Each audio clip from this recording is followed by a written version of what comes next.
और ओम प्राम प्रीम प्रोम शनये नमः, हाँ शनैश्चराय नमः।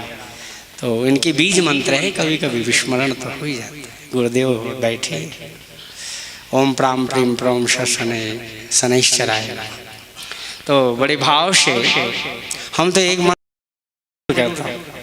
मैंने कहा है कहीं पर ज़्यादा शीत होती हो ना तो सूर्य नारायण से प्रेम से कहना, आदिदेव नमस्तुभ्यं प्रसीदमं भास्कर, दिवाकर नमस्तुभ्यं प्रभाकर नमोस्तुते, सप्ताश्वर समारूढ़ं प्रचंडं कश्यमात्मजं, श्वेत पद्मधरं देवं तम सूर्यं प्रणमाम्यहम्। ओम ह्रांग ह्रीं ह्रौं श घृणेश्वर्याय नमः। प्रेम से जब कर दो ना तो बादल जल्दी हट जाते। बड़े भाव से आज मैं प्रत्यक्ष देखता हूँ। मैं आया तो रोज एक माला ऊपर कर लूँ, भगवान ठंडी मेरे को ज़्यादा जकड़ रही है और सब भक्तों को भी इसलिए कम से कम कृपा करना, रोज दर्शन दिया करें। तो महाराज जी हाँ पूरा 7 दिन बड़ा आनंद से रहा।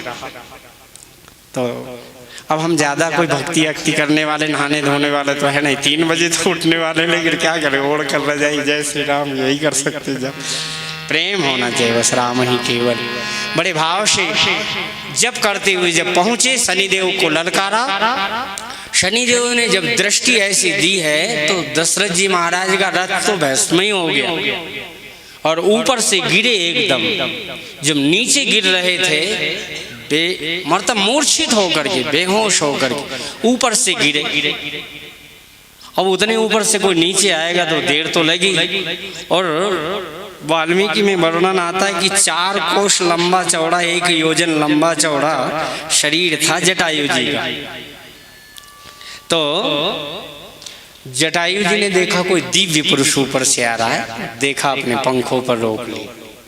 और रोक लिया तो फिर उनको चेतना आई कि हे चक्रवर्ती चूड़ामणि, आप चिंता न करें, मैं आपकी उम्र से भी बड़ा हूँ और मैं जो है ना सूर्य नारायण के जो सारथी हैं अरुण जी, श्वेता के पुत्र हैं, अदिति,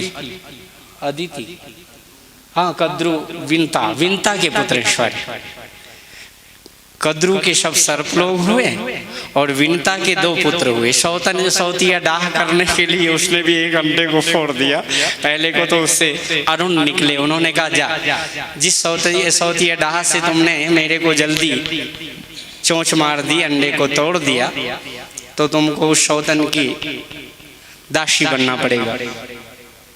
तो कद्रु ने विनता को अपनी दासी बनाई और विनता के पुत्र थे अरुण बड़े और छोटे गरुड़ देव जी। अरुण की पत्नी श्वेता से फिर 2 पुत्र हुए, एक संपाति बड़ा था और जटायु जी छोटे थे। तो दशरथ जी से ये भी सूर्यवंशी हुए। इसलिए जाकर के दशरथ जी महाराज इनको अपने बड़े भ्राता की तरह देखते थे। तो बड़े प्रेम से उन्होंने कहा चिंता न करो, मैं भी चलता हूँ। दिव्य प्राणायाम से ले गए शनि के पास युद्ध करने। शनिदेव ने को दोबारा ललकार और स्तुति करने लग गए। शनिदेव ने कहा आपकी मृत्यु नहीं है, इसका मतलब साक्षात परम ब्रह्म परमेश्वर ब्रह्मा विष्णु के स्वामी आपके हृदय में निरंतर निवास करते हैं। और इस महाशक्ति के सामने जब मेरा श्राप की कोई गति काम नहीं की, इसलिए मैं आपसे क्षमा याचना चाहता हूँ। मेरी जो है कुदृष्टि कभी अवध के ऊपर नहीं होगी, आप जाइए।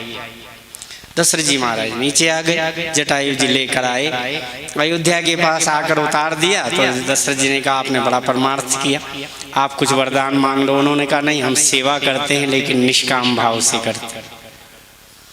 दशरथ जी ने कहा नहीं मांगोगे तो ये तो रघुवंश का नियम है, हम अगर नहीं देंगे तो मेरे को जन्म जन्म इतना ऋणी रहूंगा, रात दिन मेरे को से तो भोजन जन्म नहीं होगा। कहा कि मैं जो मांगूंगा दोगे? कहा बिल्कुल अवश्य देंगे। कहते आपका जो बड़ा पुत्र होगा वो मेरा होगा, आपका जो बड़ा पुत्र होगा वो मेरा होगा। दशरथ जी ने कहा वो रघुकुल रीति सदा चली आई, प्राण जाए वर वचन न जाए, क्या करूं, मेरे यहाँ तो है जटायु जी महाराज, मैं पुत्र मेरे यहाँ तो आज तक मैं निर्वंश रहा हूँ। कहे आप चिंता न करो, आकाशवाणी मैंने भी सुनी, मैं भी प्रार्थना में सम्मिलित रहा।